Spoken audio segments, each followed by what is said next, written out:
L'histoire de Moïse, de sa naissance jusqu'aux portes de Canaan, telle qu'elle est racontée principalement dans les livres de l'Exode, du Lévitique, des Nombres et du Deutéronome dans la Bible. Exode 2. Moïse naît en Égypte à une époque où le pharaon ordonne la mise à mort de tous les nouveau-nés hébreux de sexe masculin. Sa mère, une femme lévite, le cache pendant 3 mois. Ne pouvant plus le dissimuler, elle le place dans un panier de joncs et le dépose sur le Nil. La fille du pharaon découvre l'enfant, en a compassion et l'adopte comme son fils, tout en engageant sa mère biologique pour l'allaiter. Il est nommé Moïse, ce qui signifie « retirer des eaux ». Exode 2. Devenu adulte, Moïse voit un Égyptien frapper un esclave hébreu. Il tue l'Égyptien et cache le corps. Quand son geste est découvert, il s'enfuit dans le pays de Madian pour échapper au pharaon. Là, il se marie avec Séphora, la fille de Jéthro, ou Réuel, prêtre de Madian, et devient berger. Exode 3-4. Alors qu'il fait paître le troupeau, Moïse voit un buisson ardent qui brûle sans se consumer. Dieu l'appelle du buisson et lui révèle qu'il l'a choisi pour libérer les Israélites de l'esclavage en Égypte. Dieu se révèle sous le nom de Yahweh, je suis.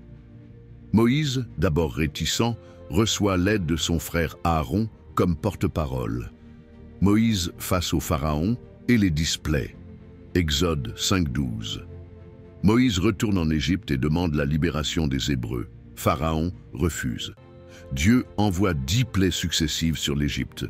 Eau changée en sang, grenouilles, moustiques, mouches, peste du bétail, ulcères, grêle, sauterelles, ténèbres, mort des premiers-nés. Après la 10e plaie, Pharaon relâche les Israélites. C'est la nuit de la Pâque, Pessa, que les Juifs commémorent chaque année. La traversée de la mer Rouge et le désert, Exode 13-15. Les Hébreux quittent l'Égypte, mais Pharaon change d'avis et les poursuit. Dieu ouvre la mer Rouge pour permettre aux Israélites de passer à pied sec. L'armée égyptienne est engloutie quand les eaux reviennent. Le don de la loi au Sinaï, Exode 19-24. Au mont Sinaï, Dieu donne à Moïse les 10 commandements et d'autres lois. Le peuple conclut une alliance avec Dieu. Cependant, pendant l'absence prolongée de Moïse, les Israélites fabriquent un veau d'or, provoquant la colère divine. Moïse intercède pour eux et remonte recevoir de nouvelles tables de la loi. La construction du tabernacle, Exode 25-40, Lévitique. Dieu ordonne la construction du tabernacle, un sanctuaire portatif. Moïse reçoit aussi les lois du culte, des sacrifices, des fêtes et de la pureté. Le Lévitique détaille ces instructions. Les 40 ans dans le désert, nombre. À cause de leur manque de foi et de leur rébellion répétée, comme la révolte de Corée ou l'épisode des espions, Dieu condamne la génération sortie d'Égypte à errer 40 ans dans le désert. Moïse guide le peuple, mais lui-même désobéit en frappant un rocher au lieu de parler comme Dieu l'avait ordonné. Il est alors privé d'entrer en Canaan. Les derniers jours de Moïse, Deutéronome. Le livre du Deutéronome rapporte les derniers discours de Moïse. Il rappelle la loi au peuple, les bénédictions et malédictions liées à l'obéissance, et nomme Josué comme son successeur. Il monte sur le mont Nébo, d'où il voit la terre promise, mais meurt sans y entrer. Dieu lui-même l'enterre, et personne ne connaît son tombeau. 1. Dieu entend les cris des opprimés. Dieu a vu la souffrance de son peuple esclave en Égypte et a agi pour les libérer.